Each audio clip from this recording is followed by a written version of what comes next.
I don't do a tongue test. I'm like, really? It's not easy to do. That was a finger.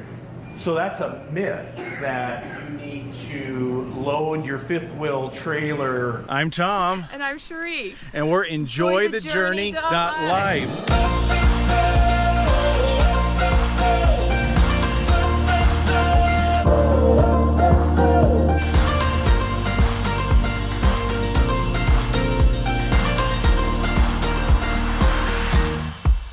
I am back at E-Trailer, and we have Laser here with E-Trailer. Great to meet you. And if you didn't catch our other video, that's your real name. Yep. Laser is his real name on your government ID, so awesome name. And we are talking about common fifth wheel towing mistakes. Now, a lot of you are laughing out there because you've seen our RV Crushes truck videos, and so I'm unfortunately known as being one of the ones that filmed one of the biggest towing mistakes out there. Laser, you'll have to catch that video. But Laser is the towing expert here, and he's going to be sharing other mistakes besides that one that are common to fifth wheels. So what kind of other mistakes do people make? Well, actually, the biggest one is the one that you've actually done. So if you look at a lot of people that are towing fifth wheels and goosenecks, if you look at their tailgate, you see a lot of them that are dented, because it's extremely common for that to happen. Because if you're thinking about it, when you're putting your fifth wheel in here, so this would be your kingpin. If it goes in most of the way, like, oh, that's in there. Like, no, it actually, I don't think I can do it with hand. But you need that to click and shut. Otherwise, yeah, it's coming out either right then, or sometimes it'll go halfway and come out at an even worse time, like while you're driving, which is even worse. So yeah, definitely make sure that's in there. Make sure your pins are all in place, because the safety pins are there for a reason. They're gonna keep it safe, hence the term. Yeah, definitely make sure that's in there. One of the biggest ones that we get with fifth wheel specifically is, do I need a slider? Do I need a fixed hitch? A lot of the trailers or campers nowadays are kind of having more conical shaped fronts, so you don't necessarily always need a slider because you can make your tight turns. But we have a formula on our website that you can actually look at, and you can calculate everything to see if you're going to need a slider, because sometimes you still do, especially with the short beds. Not like the 6 and 6.5 foot beds, you're generally going to want a slider. The shorter beds than that, you're not going to, because the slider can actually go back too far and smack your tailgate again. Bad. So look at our website. We actually have that formula, pretty easy to find, and it makes it a lot easier. With these as well, I've only seen it a couple times, but it does happen. So when these are back, when you're making your tight turn, you pull that back so you get your clearance from the cab to the front of your camper, so that way you make your tight turn, you're not going to smack into the cab. I've seen it happen a few times where people don't actually put it back into the towing position, and things get thrown off. The front of your truck will be raised up, things won't be leveled properly. It's not good. When you're done with your turn, get out and push this thing back into place.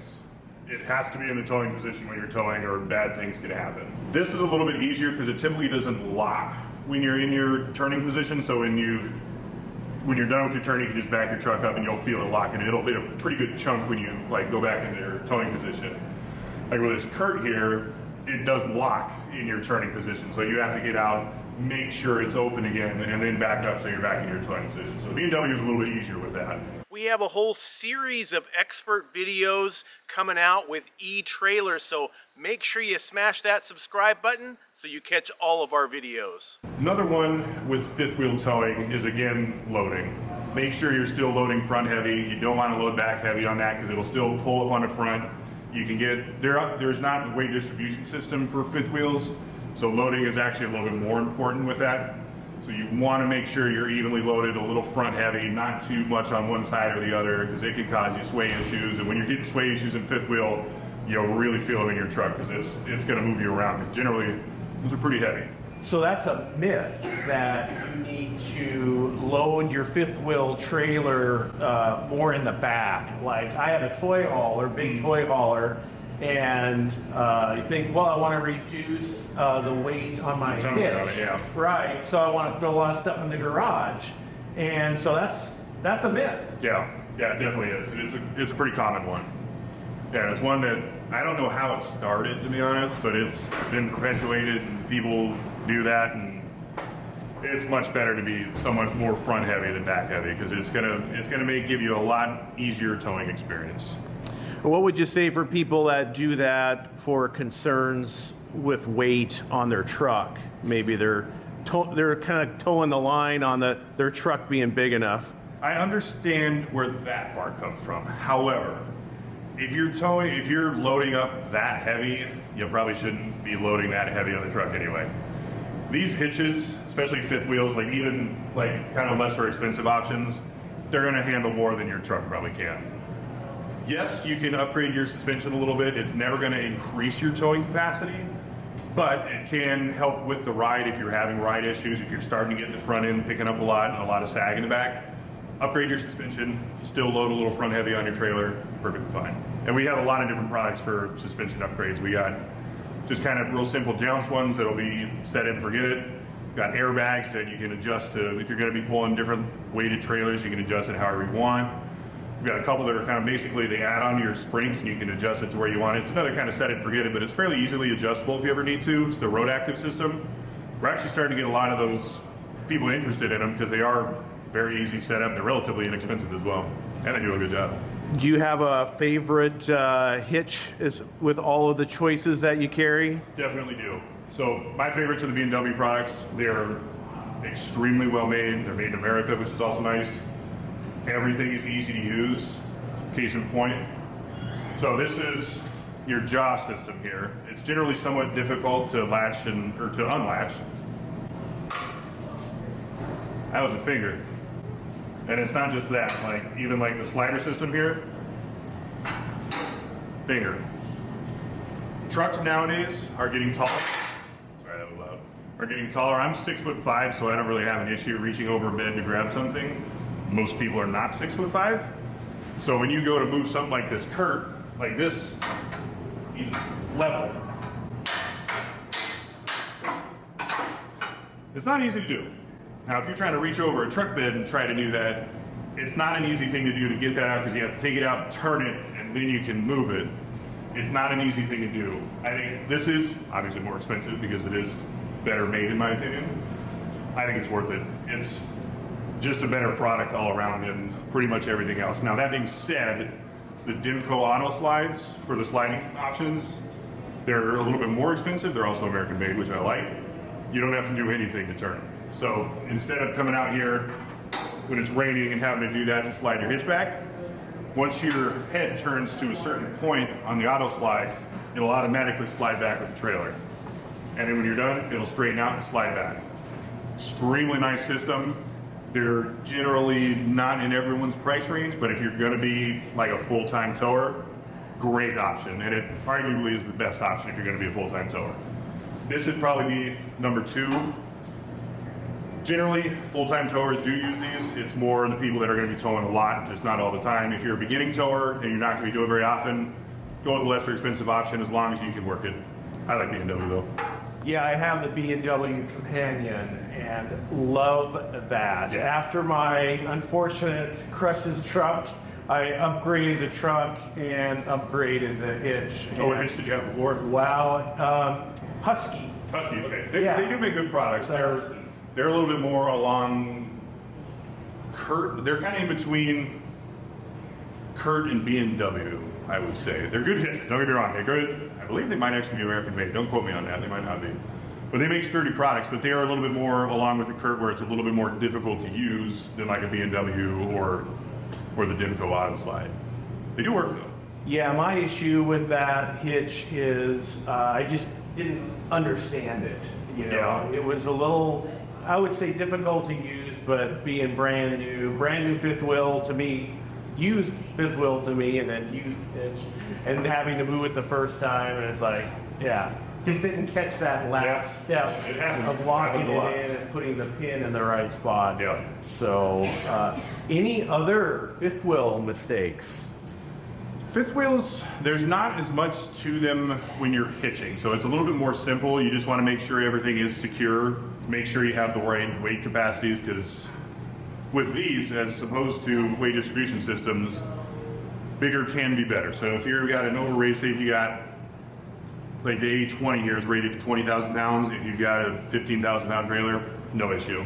Obviously, don't go with like a 22,000 pound trailer if you only got a 20,000 pound hitch. But as long as you've got enough capacity, everything's locked in properly, again, all your wiring is working good, yeah, you're pretty much good to go with that. And how about a safety tug for a fifth wheel? Basically, and I changed the way I do it now. Actually, I didn't do it at all until conversation with JD, Big Truck, Big RV, that helped me get set up with the B&W Companion. But I raised the front landing gear just a little bit. I removed the chocks. I set the brake control on full. Oh, okay. And just to give it a little bit of a tug. Make sure it's in there. Yeah, make sure it's in there. But if it dropped, it would just drop just a little bit. Gotcha. And so that was a big thing. Like, some people get super confident in their setup and they stop doing that. I just was never taught it originally, so I never did. And so that's... I mean, it doesn't hurt to. Okay. Especially if you are new to it, getting into it. Obviously, you had the issue where if you would have done that, maybe you might have known quicker. But it doesn't hurt to. It's not 100% necessary, especially if you've been doing it long enough where you know what it feels like when something actually makes full connection. Yeah, it definitely doesn't hurt to do it. It's probably a good idea, actually. Yeah, and what's funny is that's what JD said. He said, I don't do a tug test. I'm like, really? So, but then he'd also said he went to a Gooseneck. So, Goosenecks, yeah, it's similar with travel trailers. Like, once you're connected. Fifth wheels are a little bit different because you do have that, for lack of a better way, but the ability to come uncoupled if you're not all the way in. But yeah, it's definitely a good idea to try it. I mean, until you get used to it, you know exactly what it sounds like when everything makes full connection. Because when you're backing any of these up, when you make a full connection in these jaws, you're gonna feel it and you're gonna hear it. Like, it's gonna be a pretty good chunk when you're fully seated. If you don't hear or feel that, do your safety tug or look and make sure to see what's going on. what are mistakes that people make around pin boxes? So with pin boxes, there's not necessarily a lot of mistakes you can make with them. One, if you're getting a new one, you want to make sure you have the right weight capacity, of course. One of the biggest ones that we see here at eTrailer when we're getting phone calls, emails, or chats is we kind of have an option here. So this would be a rotating pin box, and there'd be another piece on here that would then attach to your trailer or your camper. And there's a lot of different options for bolt patterns on it. Unfortunately, we don't have a way to look up your bolt pattern if you give us your VIN number on your trailer or any of the information. You either look at, there's either going to be like a sticker on here that'll tell you what you have, or you have to measure it to kind of figure out exactly what it is. We do, again, have another way to figure out with measurements to figure out which one exactly you have. But if you're ordering a new pin box, you have to have the right pin box number. Otherwise, it won't bolt up, and it can cause issues because you got to return it. And generally, these ship freight because they're very heavy. So it can end up costing a lot of money to get that fixed. So it's something you definitely want to get right the first time. And again, there's generally a sticker on it. If there's no sticker, go on our website, there's a way to measure it. We just basically take all the measurements you get, we can tell you exactly what you got. But pin boxes are generally pretty straightforward. All the pins are basically the exact same size. There's not really any variation of those at all. It is kind of an industry standard. Yeah, basically, as long as you got your pin box number and your weight capacity, we can get you the right one if you want a replacement on that. Do you have a recommended pin box that you like? Not necessarily. However, there's a couple that we carry now where it's basically you hook it onto your fifth wheel and it turns it into a gooseneck. So it's a goose box, or there's the Gen Y one as well. And it hooks up the same way. So you need to know your pin box number, but instead of attaching to like a fifth wheel, you'd attach it to a gooseneck. And those are actually getting a lot more common and it's a lot more common. They're easier to hook up. Yes, it's a little bit more difficult when you're backing your truck up to figure out exactly where the ball is, but you drop your hitch onto that, and then it's locked in place. Put your safety pin in, and you're good. So you don't have to worry about any of this kind of stuff. It's a lot easier. A lot more people are switching to that because it is a significantly more easy setup, and you don't have to deal with the hitch anymore. Because if you want to put something in your bed now and you have a fifth wheel, you either got to pick up these extremely heavy products, or you kind of got to work around it.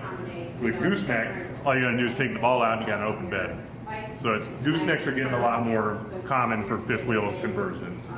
One thing to add on with Goosenecks, you have to have safety chains. Even if you're switching to one of the Goose Box or the Gen Y option, you have to have safety chains to attach to it because they are a little more, I don't know the right word for it, but you have to have safety chains. And any mistakes that people make with Goose Box? Safety chains. Okay. Because people assume, like, since they're switching from the fifth wheel to just the gooseneck ball, since they still have like the big old pin box, like, oh, I don't need safety chains, I'll be good. You need safety chains.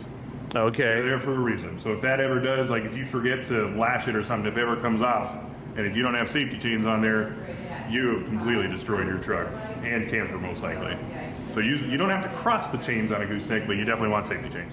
Well, gosh, isn't Laser like full of awesome information? We really appreciate it. You're very welcome. I mean, you know, ever since that moment, you know, it's always been a common theme on our channel. People, lots of questions, lots of people have made that same mistake or maybe other mistakes, and that's a goal of our channel and you here at E-Trade is to educate, you know, consumers or hear their neighbors, educate our neighbors out there so they don't have to make the same mistakes that some of us have made. You have experts people can call or chat with, email. So if this is like Greek to you, like a lot of it is to me, you guys will help a customer figure out what they need to get.